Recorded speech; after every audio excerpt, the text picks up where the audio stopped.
Yo, so Ikimoto was in the fucking lab cooking. Now I know I'm a little late on covering on it, but he dropped some new time skip designs for Sarada and Boruto. And let me say this, these are straight gas. We ain't had a chapter of Boruto since April, and I done forgot a lot of little details, so I went back and reread the manga, and I thought I'd make a video on it. But before I get into anything, from now on I will be making Boruto chapter reviews. I'm thinking about making JJK too, but a lot of y'all are anime only, so it's gonna be a little tough, but I'm gonna figure it out. Also, if this isn't your first video of mine and you aren't sub, what the fuck are you doing? Hit the sub button. I promise you won't regret it. I'm serious. So like mid chapter 77, Naruto and Hinata are shown like about to eat dinner, and Hinata is thankful that they finally get to share a meal together. She just wished the kids were there, but you know they had to live with Ada and shit.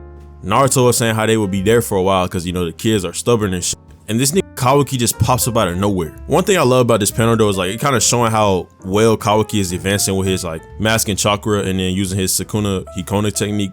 Anyways, Kawaki just wanted to talk. He basically just gave this whole spiel about how he's the #1 Naruto glazer.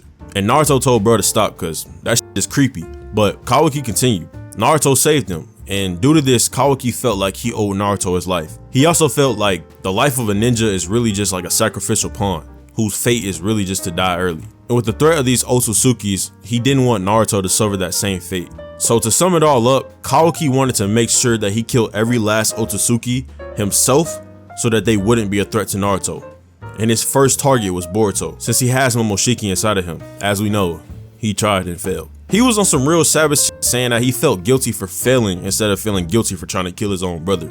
And that shit pissed Hinata the fuck off. She slapped the shit out of him like a fucking black mother whose child was talking back with the slightest bit of attitude. One important part about this situation though was that Kawaki was only taking it upon himself to kill Boruto because Naruto and Hinata were too scared to kill him. And it goes back to earlier in the series when all the Hokage asked Naruto if he would be able to kill Boruto. And then later when him and Boruto were talking, he thought about the possibility of killing Boruto and he started to have a panic attack because of it. We all know that Naruto and Hinata or anybody else in the Leaf Village would not be able to kill Boruto. So that's why Kawaki took it upon himself to do it. He felt he was the only one crazy enough to do it. And with that, he sent them off to whatever dimension he has access to. He sent Naruto and Hinata to the place where he keeps his like, I forgot what they call it, like the cubes or whatever. Time is stopping that dimension so they can't age or starve to death. So essentially they're just like immortal, I guess.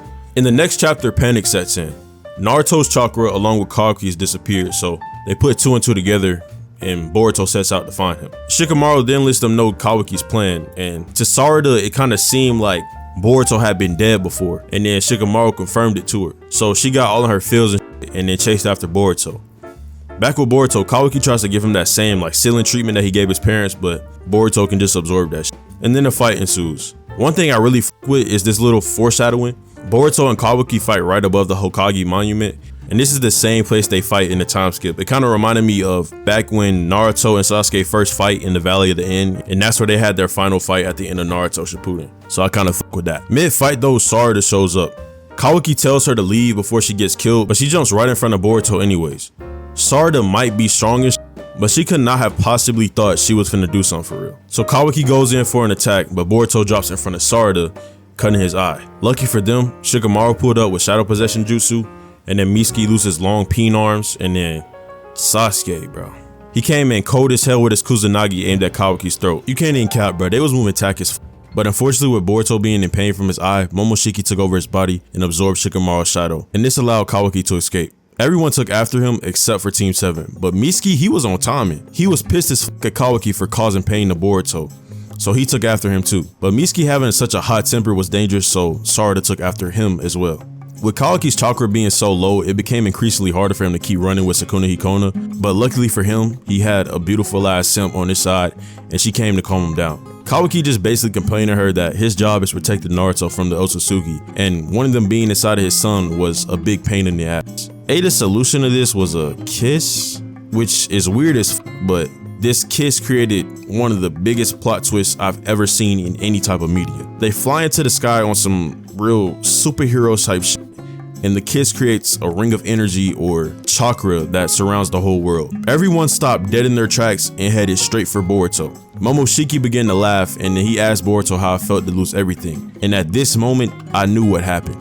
Ada used an ability to alter fucking reality and made it seem as if Boruto was the one that killed Naruto.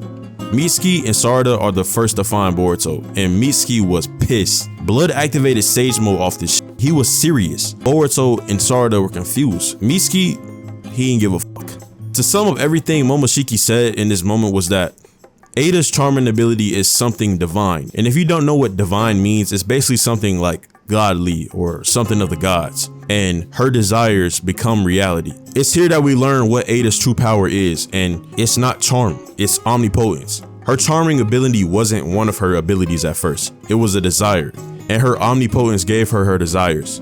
It also explains why she can see everything that happened anytime and any place after her birth. If you learn in English, you would know that omnipotence is like, you know everything. When you write a story, you write an omnipotent third person view story. That means you know everything. So it kind of makes sense why Ada knows so much about stuff that she hasn't seen before. Ada seeing Kawaki so hurt and so down, her desire was to fill all of his wishes, and his wish was essentially to become Kawaki Uzumaki, making Boruto that random outcast, taking his place. In the next chapter, Sasuke finds Sarada distraught, fucking down. Sarada's really worried about everyone trying to kill Boruto, and in this conversation, Sasuke kind of confirms that everyone thinks Boruto is the evil one. Sumire then, I guess, like, fucking telepathically connects with Sarada, and she asks Sarada if she's of sound mind. She's trying to be cryptic, so Sarada was just confused, but Sumire thinks that Ada has something to do with the Flash and everyone else's memories. So with this, Sarada gets upset and she starts pleading with her dad to help Boruto. She's sad that Boruto keeps going through all this downfall and she wants him to win for once. And with that, Sarada awakes her fucking Mangekyo Sharingan. I'm not gonna hate like everyone else is. It is fire as hell that she broke the curse of the Uchiha achieving it through hatred, but it could have been done another way. Like, why waste such an important moment on something so, I don't know, lackluster? But surprisingly, seeing her MS convinced Sasuke to betray the very village he fights so hard to protect. But Sasuke explains to Boruto how a lot of shit in his head isn't adding up. Boruto has Sasuke's headband, but in his memories, Sasuke gave that headband to Kawaki. Also, Kawaki can see Momoshiki with Boruto, but his memories tell him that Momoshiki should be with Kawaki. And most importantly, Sasuke trusts his daughter more than anything in the world. So these three reasons are why Sasuke helps Boruto. This angers Momoshiki though. I'm pretty sure Momoshiki's plan was to cause so much despair and anger in Boruto that Boruto just lost control and just gave up. And with this, Momoshiki could take over his body and resurrect himself. But with Sasuke taking Boruto's side, this throws a giant wrench in his plan. Surprisingly though, Ada showed up and she apologized, which completely threw me off. But Boruto showed a lot of character development in my eyes with this conversation. The situation matured him to me. What Momoshiki thought Boruto would see as losing everything, Boruto felt like he still had something. He had Naruto, he had Hinata, he had the fourth Hokage, he had the Will of Fire, he still had things. His family and friends might have not been there for him, but he still had things in his blood. And this drove him to complete his goal of ending this fight with his brothers so they could be cool again. But to do this, he needed to leave the village and get stronger. And with the help of Sasuke, he planned to set out and do this. And while they were gone, Ada promised not to rat them out. The chapter ended with a panel of both Cold and Kawaki declaring that they would kill Boruto, and then Boruto basically saying like he's Boruto Uzumaki and he's not backing down until him and his brother are cool again. If you couldn't tell, I'm really excited for this chapter. With the leaks being out, it's really hard not to get spoiled, but I know this is finna be amazing. I wish Boruto didn't have such a big bad stigma around it. It's such a great show, but I kind of understand it. I myself don't enjoy the anime. This is 90% filler and it's boring as hell, but if the shit had fucking seasons like any other show, this shit would be amazing.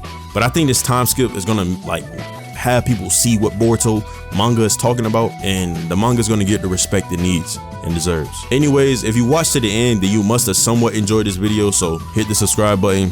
This shit means a lot. Thank you. I'm out.